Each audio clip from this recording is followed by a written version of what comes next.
అధ్యయనానికి ఆహ్వానం. అధ్యయన అభిలాషులకు శుభోదయ దివ్యాశీస్సులు. ఒక్కింత ఆలస్యమైంది, మన్నించాలి. నేను సమయాన్ని గమనించలేకపోయాను.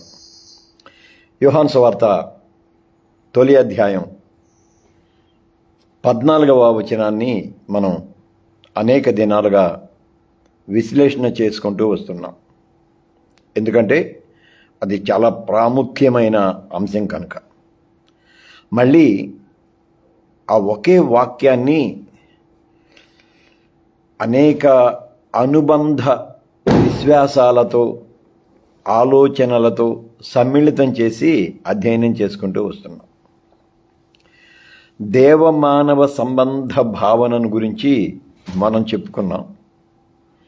మళ్ళీ భారతీయ తాత్విక చింతనలోని ప్రముఖ భావనలైన నరోత్తముడు, దేవనరుడు, నరనారాయణుడు అనే ఆ తాత్విక చింతనతో అనుసంధానించి అనేకంటే దాన్ని అలా తులనాత్మకంగా అధ్యయనం చేసుకున్నాం. మళ్ళీ ఈవేళ 3వ భాగంలోనికి వెళ్దాం. అంటే విశ్లేషణకు సంబంధించిన 3వ భాగంలోనికి వెళ్దాం. లైవ్లోకి చేరి వచ్చిన ప్రియ బిడ్డలకు ఆహ్వానాశీస్సులు అందిస్తూ ఉన్నాను. బిడ్డలు వజ్రారావు, మెర్సీ జాయ్ బిడ్డలకు ఆహ్వానాశీస్సులు. ఈవేళ బిడ్డలు కవిత Nittala, Ramesh David Nittala and family వాళ్ళు బహుశా జాయిన్ కాకపోవచ్చు. నిన్నటి దినం నెల్లూరు వెళ్ళారు. అక్కడ కార్యక్రమంలో పాల్గొనాలి కనుక తర్వాత చూస్తారేమో. అయినా క్రమంగా కనిపించే బిడ్డలు కనుక వారికి కూడా ఆహ్వానాశీస్సులు అందిస్తున్నాను. ఎప్పుడు ఓపెన్ చేస్తే అప్పుడు చూసుకుంటారు. ఓకే, 14వ వచనం. ముందు ఆ వచనానికి సంబంధించి మనం మరొక పర్యాయం ఆ గ్రీకు పదజాలాన్ని గుర్తు చేసుకుందాం. కైహోలోగోస్, సార్జ్ ఎగెనెటో,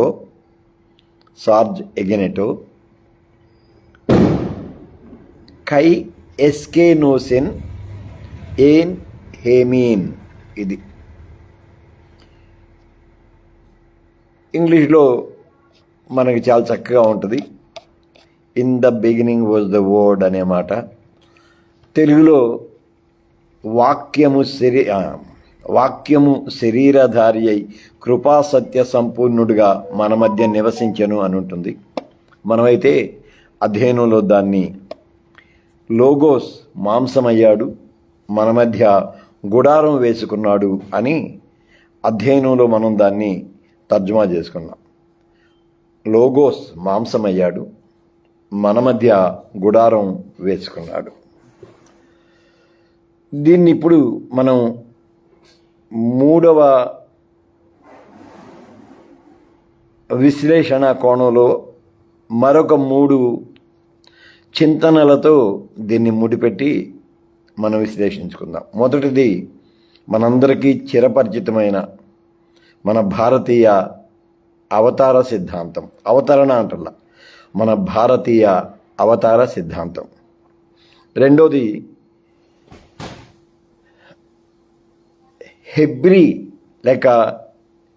హెబ్రీయుల షకీనా భావన.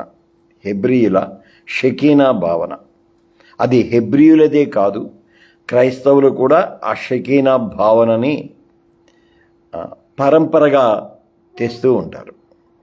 బిడ్డ వరప్రసాద్ బిడ్డ కూడా ఆహ్వానాశీస్సులు. మూడవది యోహాను ఈ సువార్తను వ్రాసిన నేపథ్యానికి సంబంధించి ఆ గ్రీకో రోమన్ తత్వంలో ప్రముఖమైన లోగోస్ సిద్ధాంతం. ఈ 3 లోపల నుండి జాగ్రత్తగా మనం తులనాత్మకంగా అధ్యయనం చేద్దాం. భారతీయ అవతార సిద్ధాంతం, గ్రీకుల లోగోస్ సిద్ధాంతం, హెబ్రీయుల షకీనా భావన. అది సిద్ధాంతం కాదు, షకీనా భావన. ఇవి 14వ వచనంతో ముఖ్యంగా ఏది మాట మాంసమయ్యాడు, మన మధ్య గుడారం వేసుకున్నాడు, అంతవరకే, ఆ తొలి భాగం వరకే. దాన్ని మనం విశ్లేషణ చేసుకుందాం. విశ్లేషణకు ముందు మనం కొన్ని జాగ్రత్తలని పాటించాలి. నరనారాయణ సిద్ధాంతం అప్పుడు, దేవమానవ సంబంధ భావన అప్పుడు కూడా దీన్ని చెప్పుకున్నాం, మళ్ళీ ఇప్పుడు కూడా చెప్పుకుంటున్నాం. అధ్యయనం అనేది ఒక నిరంతర జ్ఞానాన్వేషణ. అధ్యయనం అనేది ఒక నిరంతర జ్ఞానాన్వేషణ. జ్ఞానం అనే అన్నాను, నిరంతర జ్ఞానాన్వేషణ. మళ్ళీ ఒక ఆరోగ్యదాయకమైన అన్వేషణ. అంటే జ్ఞానాన్వేషణ అని ఎలా పడితే అలా కాదు, ఒక క్రమబద్ధమైన ఆరోగ్యవంతమైన విధానంలో జరిపే అన్వేషణ. ఇది సత్య సంబంధిత అన్వేషణ. సత్య సంబంధిత అన్వేషణ ఇది కామన్. ఇక్కడ కొంచెం మన పరిధిని, అంటే మన భావ పరిధిని, అలాగే భావ వ్యక్తీకరణకు మనం వినియోగించే భాషా పరిధిని నిర్ధారించుకోవాల్సిన అవసరం ఉన్నది. ఈ ఫ్రేమ్వర్క్లో ఉంటేనే మనం ఆరోగ్యవంతమైన అధ్యయనాన్ని జీవితకాలం, ఇప్పుడనే కాదు జీవితకాలం నిర్వర్తించుకోగలం. ఇప్పుడు మళ్ళీ సిద్ధాంతాల తులనాత్మక అధ్యయనం అన్నాం దీన్ని. త్రిముఖ సిద్ధాంతాల తులనాత్మక అధ్యయనం అన్నాం. అవి కూడా మళ్ళీ వేరువేరు. ఒకటేమో భారతీయ అవతార సిద్ధాంతం, మరొకటి గ్రీక్ లోగోస్ సిద్ధాంతం, ఇంకొకటి హెబ్రీ షెకీనా భావన, హెబ్రియుల షెకీనా భావన. ఇప్పుడు ఒక ప్రాథమిక సూత్రాన్ని మన ముందు ప్రతిపాదించుకుందాం. ఇది చాలా జాగ్రత్తగా ఉండాలి. స్థల, కాల, జన పరిమితులలో, పరిస్థితులలో ఆవిర్భవించిన సత్యము లేక సత్య సిద్ధాంతము అంద. అంటే నేను అలా డిఫైన్ చేశాను. స్థల, కాల, జన పరిస్థితులకు, పరిమితులకు అనుగుణంగా ఆవిర్భవించిన సత్య సూత్రము, సత్య సిద్ధాంతము. కాలాన్ని పరిగణలోనికి తీసుకోవాలి. అంటే ఆ సూత్రం ఆవిష్కృతమైన కాలాన్ని పరిగణలోనికి తీసుకోవాలి, స్థలాన్ని పరిగణలోనికి తీసుకోవాలి, జాతి లేక జనాన్ని, అంటే ఆ కాలంలో ఆ స్థలంలో అక్కడ నివసించిన జనులను పరిగణలోనికి తీసుకోవాలి. మళ్ళీ ఆనాటి పరిస్థితులను, వాటి పరిమితులను పరిగణలోనికి తీసుకోవాలి. అంటే ఈ 5 అంశాలని మనం మనసులో ఉంచుకుంటే ఇంకా వివాదం ఉండదు. అధ్యయనం అలా నిరాటంకంగా కొనసాగుతూనే ఉంటుంది. మళ్ళీ గుర్తు చేస్తున్నా. స్థల, కాల, జన పరిస్థితులు, పరిమితులకు అనుగుణంగా సూత్రీకరించబడిన సత్యాలు, వాటిని మనం అధ్యయనం చేసుకుంటున్నాం. మళ్ళీ ఈ సూత్రాలను అధ్యయనం చేసుకునే క్రమంలో మరొక చాలా మౌలికమైన ప్రధానమైన అంశాన్ని మనసులో పెట్టుకోవాలి. ఇది అందరికీ వర్తిస్తుంది, ముఖ్యంగా మనకు కూడా వర్తిస్తుంది ఎక్కువగా. విశ్వాసి ఏ మతానికి చెందినా సరే, భక్తుడు, విశ్వాసి, సత్యానుసరుడు, ఏమన్నా అనుకుందాం, ఆస్తికుడు అందాం, అందరం కలిపి ఆస్తికుడు. బిడ్డ జాన్సన్ కూడా ఆహ్వానాశీస్సుడు. ఆస్తికుడు తాను విశ్వసించిన దైవం దగ్గరికి తన పొరుగువాణ్ణి లేకపోతే ఇంకొకరిని తీసుకొని రావడానికి నిరంతరం ప్రయత్నిస్తూ ఉంటాడు. నేను తప్పనట్లా. నేను నమ్మిన, నేను ఆచరిస్తున్నా లేక నేను విశ్వసిస్తున్నా నా దైవం దగ్గరికి నాతో నువ్వు కలిసిరా అని మనం మన ప్రక్కనున్న వారిని ఆహ్వానిస్తాము, చెయ్యి పట్టుకొని నడిపిస్తాము. ఆ క్రమంలో మన శాయశక్తులు ఒడ్డి దాన్ని సాధించే ప్రయత్నం చేస్తాం. Which is very good. 14వ వచనాన్ని మనం కొంచెం విస్తృత పరిధిలో లేక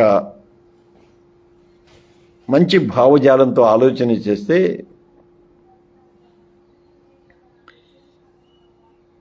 విశ్వాసిని తన దగ్గరకు లేక భక్తుణ్ణి తన దగ్గరకు, ఆస్తికుణ్ణి తన దగ్గరకు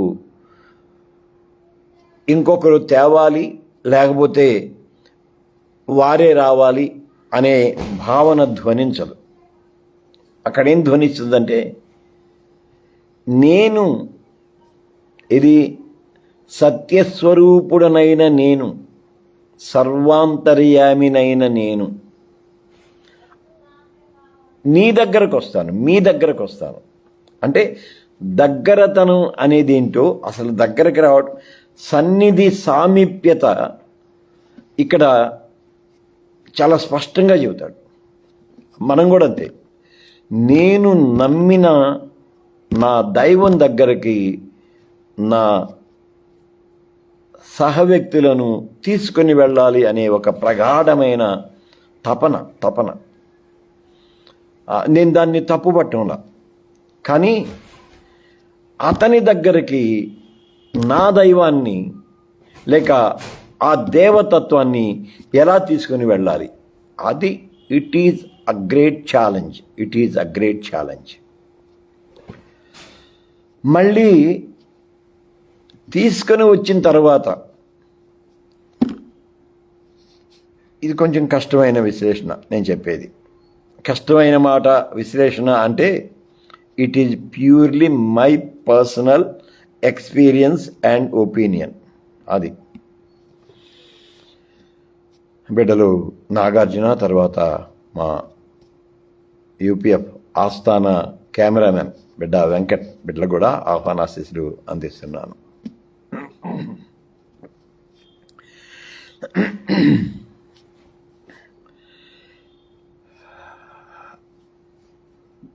దగ్గరతనం వచ్చిన తర్వాత అంటే ఇప్పుడు మాట వరుసకి మామూలుగా చెప్పుకుందాం, అర్థమయ్యేటట్టు చెప్పుకుందాం. నేను చాలా చాలా చాలా ఉన్నతంగా ప్రేమించే, అభిమానించే, ఆరాధించే ఒక గొప్ప స్నేహితుడు నాకున్నాడు.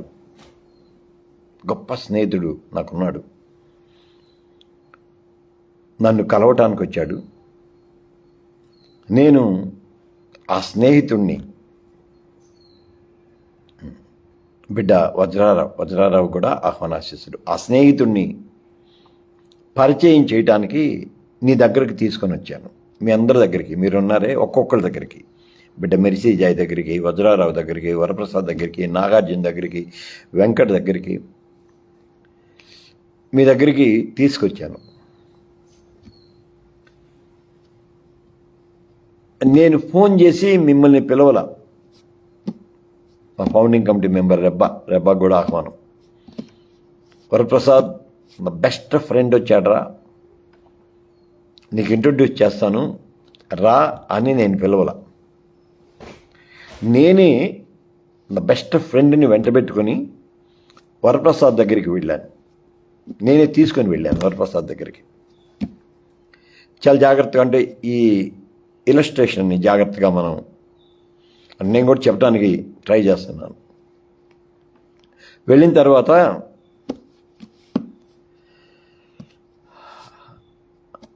అయ్యారే నా బెస్ట్ ఫ్రెండ్ రా, నేను ఎప్పుడు చెబుతాను కదా, నా బెస్ట్ ఫ్రెండ్ రా, నీకు పరిచయం చేద్దామని తీసుకొచ్చాను అంటాను.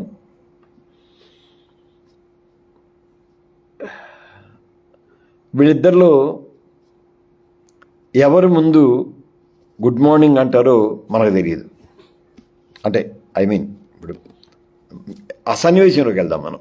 సరే, మై బెస్ట్ ఫ్రెండ్ నా బెస్ట్ ఫ్రెండ్ని నేను వరప్రసాద్ దగ్గరికి తీసుకొచ్చాను. వరప్రసాద్ మీ ఇంటికి తెచ్చాను రా బిడ్డ, రవికుమార్ విప్పర్తి, అలాగే తమ్ముడు జాకబ్ దర్శనం బిడ్డలకు కూడా ఆహ్వానాశిస్తులు. సో నా ఫ్రెండ్ని వరప్రసాద్ దగ్గరికి తీసుకొచ్చి వరప్రసాద్తో ఒక్క మాటే అన్నాను. అన్నా రండి అన్నా అన్నాడు. అయ్యగారు రండి అన్నాడు.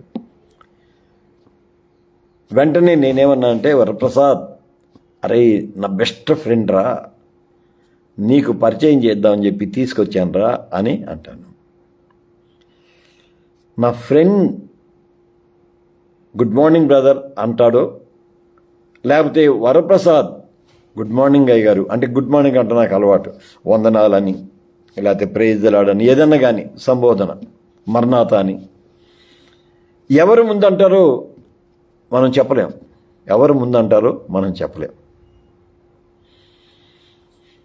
మనం ఏమనుకుంటామంటే, ఇక్కడ పరిస్థితి అర్థమైంది కదా, వరప్రసాద్ ఇది హియర్, నేను ఇక్కడ ఉన్నాను, నా పక్కనే నా స్నేహితుడు ఉన్నాడు, మై బెస్ట్ ఫ్రెండ్, మేము ముగ్గురం కలుసుకున్నాం. నా బెస్ట్ ఫ్రెండ్ని మొట్టమొదట వరప్రసాద్కి పరిచయం చేశాను. నేనేమి ఎక్స్పెక్ట్ చేస్తానంటే వరప్రసాదే ముందు వందనాలండి అని చెప్పాలి అని నేను ఎక్స్పెక్ట్ చేస్తాను. ఎందుకంటే ఈ ఫ్రెండ్ గురించి వరప్రసాద్కి పూర్తిగా తెలియదు, కానీ నాకు తెలుసు. హౌ గ్రేట్ హీ ఈజ్ అనేది నాకు తెలుసు. అందుకని నేనేమనుకుంటాను, ఇంకా ఏంటి, వరప్రసాద్ నా స్నేహితుడైనప్పటికీ వరప్రసాద్ కంటే కూడా ఎక్కువైన స్నేహితుడు నేను తీసుకెళ్ళిన స్నేహితుడు. అందుకని నేను ఏ భావనలో ఉంటానంటే, Varaprasad has to greet him first, ముందు వందనాలయ్య గారు అనే మాట వరప్రసాదే చెప్పాలి అని నేను ఎదురు చూస్తూ ఉంటాను, తెలియకుండానే. అసలు క్షణాల్లోనే ఉంటుంది ఈ భావన. చిత్రం ఏమంటే,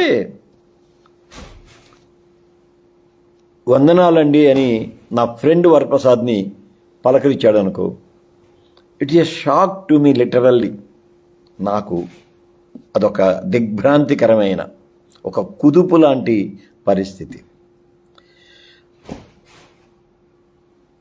ఇక్కడ కూడా మళ్ళీ నా భావ సంకుచితత్వాన్ని నేను మీతో పంచుకుంటున్నాను. భావ సంకుచితత్వం అంటున్నాను. అయ్యరే బిడ్డ నా ఫ్రెండ్ రా అని చెప్పిన వెంటనే వాడికంటే ముందే నా ఫ్రెండ్ వందనాలు వరప్రసాద్ అనే దాన్ని కూడా నేను జీర్ణం చేసుకోలేను. అదేంది, వాడు ముందు చెప్పొచ్చు కదా అనే ఆ భావంలోనే ఉంటాను నేను. అంటే ఆ భావంలోనే ఉంటాను. ఎందుకంటే నా ఫ్రెండ్ మీద నాకున్న అపారమైన ప్రేమ, విశ్వాసం, అభిమానం అన్నీ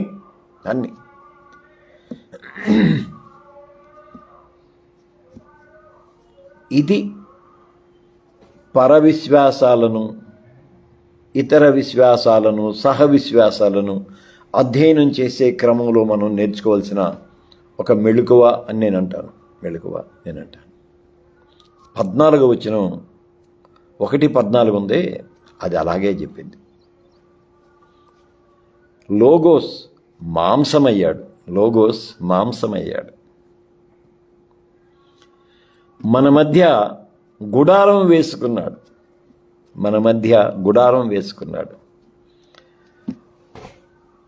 నా దగ్గరికి రండి అని అనలా, మీ గుడారంతో నా దగ్గరికి రండి అనలా, నేనే వచ్చి మీలాంటి గుడారంలోకి వస్తాను అన్నాడు.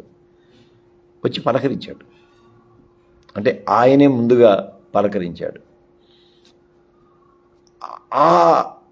ఎవరిని పలకరించాడు మళ్ళీ?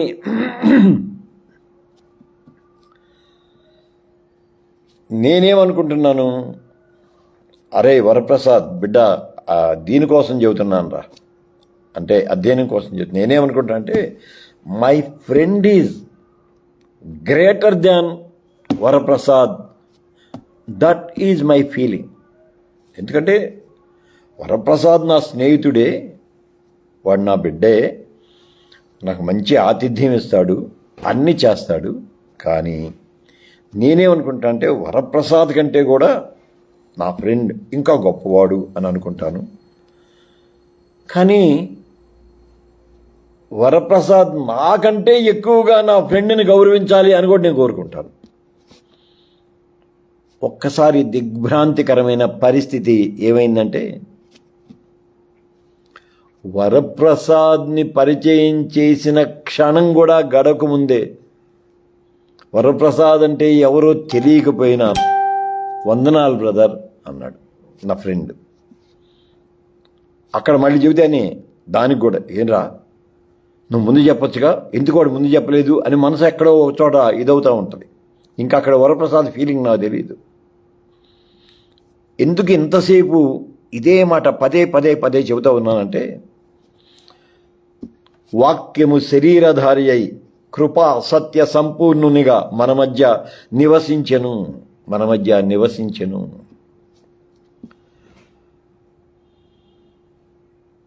మాట మాంసమయ్యాడు, మన మధ్య గుడారం వేసుకున్నాడు. మాట మాంసమయ్యాడు, మన మధ్య గుడారం వేసుకున్నాడు. జస్ట్ ఇప్పుడు ఇక్కడి నుంచి ఒక్కసారి పౌలుని అలా పలకరించుకొని వద్దాం. ఎందుకంటే యోహాను కంటే ముందే పౌలు ఈ వాక్యాలని వ్రాశాడు కాబట్టి మనందరికీ తెలిసిందే.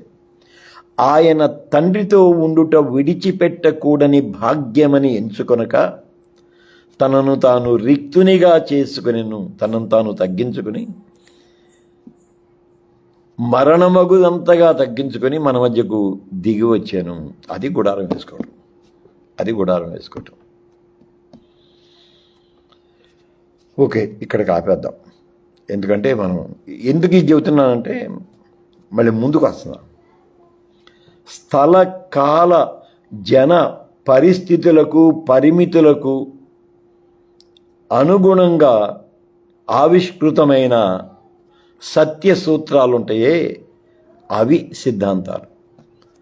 స్థల కాల జన పరిస్థితులకు పరిమితులకు అనుగుణంగా ఆవిష్కృతమైన సత్య సూత్రాలు ఏవైతే ఉన్నాయో అవి సిద్ధాంతాలు. అక్కడ మళ్ళీ మనం వాటన్నింటినీ ఆలోచించేస్తే తప్ప ఆ సూత్రము లేక సిద్ధాంతము ఆ సత్యాన్ని పూర్తిగా అవగతం చేసుకోలేము. ఓకే, రేపు శుక్రవారం అయినా రేపు ఈ మూడింటిని వరుసగా మనం రేపని కాదు అయిపోయినంత వరకు భారతీయ అవతార సిద్ధాంతం, గ్రీకుల లోగోస్ సిద్ధాంతం, హెబ్రియుల షకీనా భావన, ఈ మూడింటిని ఈ వాక్యంతో మనం తులనాత్మకంగా అధ్యయనం చేద్దాం. లైవ్లో ఉన్న బిడ్డలందరికీ కూడా వందనాశీస్సులు చెల్లిస్తున్నాను. బిడ్డలు కవిత నిట్ల, రమేష్ డేవిడ్ నిట్ల, వాళ్ళు రేపు వచ్చినప్పుడు చూసుకుంటారు ఆయన పలకరింపు. అలాగే బిడ్డ మోహన్ మాచర్ల, తమ్ముడు జాకబ్ దర్శనపు, అలాగే బిడ్డ రవికుమార్ విప్పర్తి, మా founding committee member Victor Paul Debba, bishop Victor Paul Debba, cameraman Venkat, Nagarjuna, Varaprasad, Bidda Vajrarao, mercy Joy, ఇంకెవరన్నా మర్చిపోతే మన్నించండి. అందరికీ హృదయపూర్వకమైన వందనాశీస్సులు చెల్లిస్తున్నాను. రేపు ఒక్కొక్క భావాన్ని మనం వరుసగా రేపటి నుంచి అధ్యయనం చేసుకుందాం. అందాక సెలవు.